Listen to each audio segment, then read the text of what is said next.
Hello friends, एक बार फिर आपका स्वागत है my YouTube channel vision of building में। जी हाँ फ्रेंड, जैसा कि हमने पिछले वीडियो में चर्चा की थी कि जो अगला हमारा टॉपिक होगा rate analysis of boulder swelling. तो जो हम इस टॉपिक में चर्चा करेंगे वो बोल्डर स्वेलिंग के रेट एनालिसिस के बारे में चर्चा करेंगे और हम बोल्डर स्वेलिंग क्यों करते हैं इसके विषय में भी चर्चा कर लेते हैं। जैसा कि आप ये फिगर देख रहे होंगे, कुछ इस तरीके से बोल्डर स्वेलिंग होती है हमारी। जैसे फाउंडेशन में, फ्लोर में और रोड वर्क में भी बोल्डर स्वेलिंग होती है। ये स्वेलिंग इसलिए करते हैं कि जो हमारा लोड आ रहा है वो सॉइल पे आसानी से ट्रांसफ़र हो जाए और या फुटिंग को एक हार्ड बेस मिल जाए। जहाँ पर लूज सॉइल होती है वहाँ पर भी हम बोल्डर स्वेलिंग कर सकते हैं या बोल्डर स्वेलिंग की जाती है। और जहाँ पर हमें कोई हैवी स्ट्रक्चर बनाना होता है वहाँ पर भी बोल्डर स्वेलिंग की जाती है। तो इस वजह से हमारा प्रोजेक्ट में बोल्डर स्वेलिंग का काफ़ी यूज़ होता है। तो बोल्डर स्वेलिंग का ये आइटम मैं आपको दिखाता हूँ और उसका क्या रेट आएगा उसके बारे में भी चर्चा करते हैं। तो चलिए बोल्डर स्वेलिंग का रेट एनालिसिस देख लेते हैं क्या है। जैसा कि BOQ देख रहे हैं आप, BOQ जैसा कि मैंने बताया था, BOQ आइटम वाइज मैं आपको सारा BOQ में रेट डाल के जैसे जैसे हेड आएंगे, इसके बाद हमारा शटरिंग का हेड आएगा तो शटरिंग का रेट एनालिसिस करेंगे, शटरिंग के बारे में जानेंगे। तो जैसा कि BOQ में आइटम दिया है तो इस आइटम को हमने रेट एनालिसिस में कॉपी किया है। तो उसके बाद जो BOQ से हमने नॉमेनक्लेचर कॉपी किया है, providing and laying dry stone 63 से 150 mm soling including spreading packing with approved stone chips, moram stone, grade powder, etc. properly compacted with the mechanical vibrator complete to the satisfy of engineer in charge at all lead and lift। यानी कि जो इसने nomenclature दिया उसमें इसने बताया है कि जो हमारा बोल्डर का साइज़ यूज होगा 63 mm से 150 mm तक का साइज़ यूज होगा और हमें बोल्डर के साथ उसमें मोरम भी, जो गैप बचता है उसमें मोरम भी फिल करनी है और उसके बाद उसका कंपैक्शन मैकेनिकल वाइब्रेटर से करना है। तो ये चीज़ें हमें सारे इस आइटम में इंक्लूड है। तो इसमें वो सारी चीज़ें हम कंसीडर करेंगे। तो पहला हमने जो लिया है बोल्डर, जो स्टोन एग्रीगेट है 63 से 150 mm, वही बोल्डर बोल सकते हैं इसको। हमने फिगर आपको दिखा देता हूँ। ये जो फिगर देख रहे होंगे इस तरीके एक बोल्डर है और इसको मैंने 1 m³ के लिए रेट एनालिसिस कर रहा हूँ। तो 1 m³ में हम जनरली हमारा जो सप्लाई होता है CFT में करता है सप्लायर या फिर हमारा टन में करता है। तो मैंने 1 m³ के लिए 35.31 CFT कंसीडर किया है बोल्डर और इसका रेट CFT में कंसीडर लिया है जो मैंने 34.09 रुपये। तो ये 34 रुपये कैसे आया?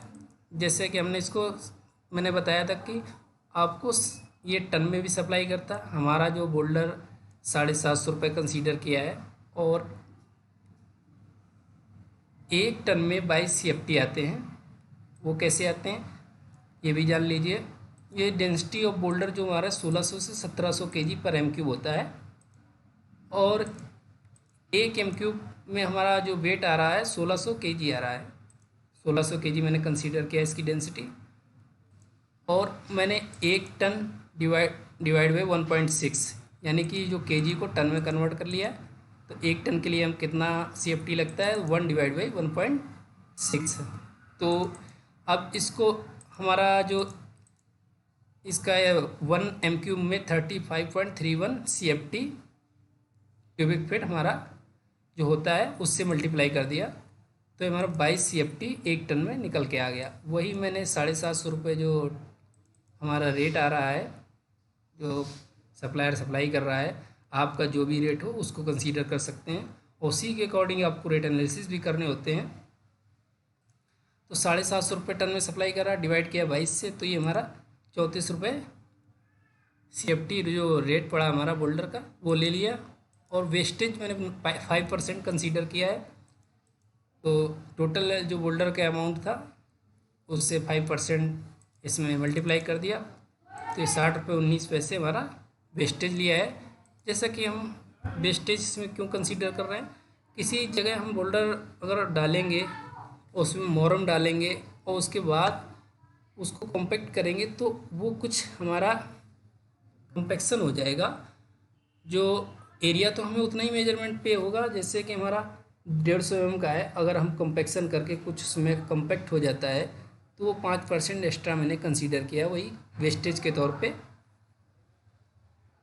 फिर उसके बाद हमारा सैंड, जो उसने बताया कि जो इसके एग्रीगेट के बीच में गैप बचेगा वो मोरम या चिप्स इससे हमारे फिल करना है उसको, और एक प्रॉपर बेस तैयार करके कॉम्पैक्ट करके देना है।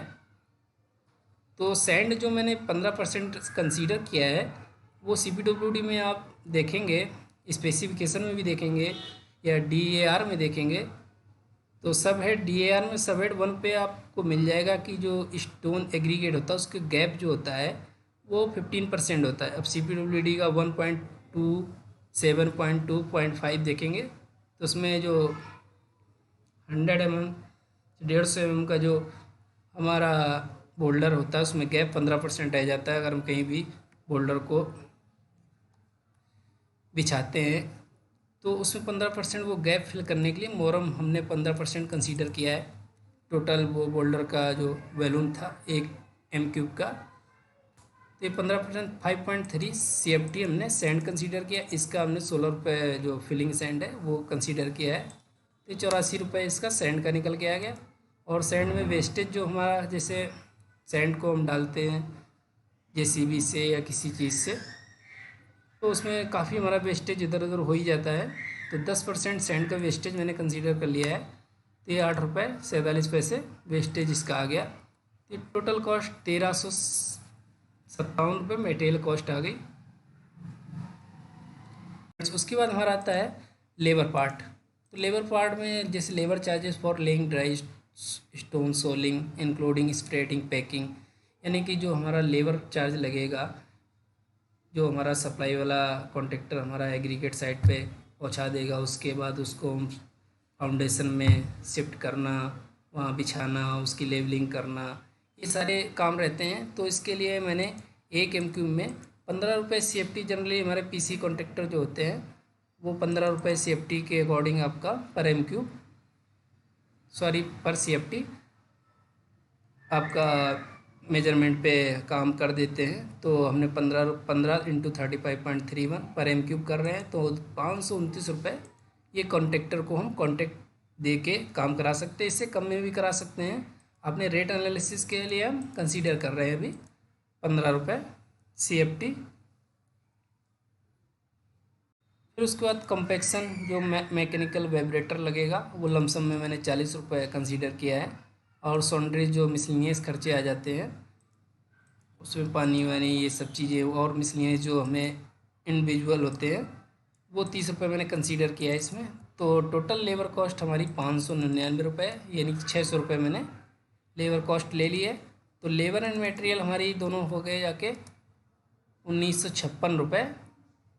और उसमें फिर 1% हमने वाटर चार्ज ऐड किया, 2% इलेक्ट्रिसिटी चार्ज ऐड किया, ये तीनों कॉस्ट मिला के हो गया 2015 रुपये। उसके बाद 15% इस पर ओवरहेड एंड कॉन्ट्रैक्टर प्रॉफिट लगाया तो 302 रुपये ये निकल के आया। इसको ऐड करेंगे तो 2318 रुपये पर m³ हमारा बोल्डर सोलिंग का कॉस्ट लगेगा। और आप देखते होंगे कहीं कहीं 150 mm थिकनेस बोल्डर सोलिंग वो स्क्वायर मीटर में भी रेट आता है। तो आपको स्क्वायर मीटर में भी इसका कैलकुलेशन रेट एनालिसिस करना पड़ जाए तो क्यूबिक मीटर में करके आप 150 mm का है तो 150 मल्टीप्लाई कर देंगे तो 338 रुपये आपका रेट निकल के आ गया, 48 रुपये सॉरी। तो मेज़रमेंट भी अगर BOQ में आपका रेट दिया है स्क्वायर मीटर में तो आप मेज़रमेंट लंबाई और चौड़ाई मल्टीप्लाई करके उसके एरिया निकाल के वैसे भी क्लेम कर सकते हैं। और m³ में है तो उसकी थिकनेस से मल्टीप्लाई करके वैसे भी क्लेम कर सकते हैं। तो BOQ में ये रेट में लिंक कर दिया है, देख रहे होंगे 2318 रुपये आया था जो। तो आई होप फ्रेंड्स आपको ये वीडियो बोल्डर सोलिंग का काफ़ी हेल्पफुल लगा होगा। अगर आपको ये वीडियो काफ़ी हेल्पफुल लगा है तो प्लीज़ चैनल को सब्सक्राइब, लाइक एंड शेयर कर दें। तो नेक्स्ट वीडियो में हम फिर आपसे मिलते हैं नए टॉपिक के साथ। Quantity calculation bye AutoCAD drawing से हम जो बोल्डर सोलिंग की क्वांटिटी कैलकुलेशन करना बताएंगे। एक छोटा सा पार्ट रहेगा ये, इसमें ज़्यादा हमें कुछ नहीं करना। आपको एक मेजरमेंट अगर नए बिलिंग वाले हैं तो प्रॉपर वे में बनाने के लिए मैं थोड़ा सा एक पार्ट बनाता हूँ, तो इसको ज़रूर देखें। और तब तक के लिए जय हिंद।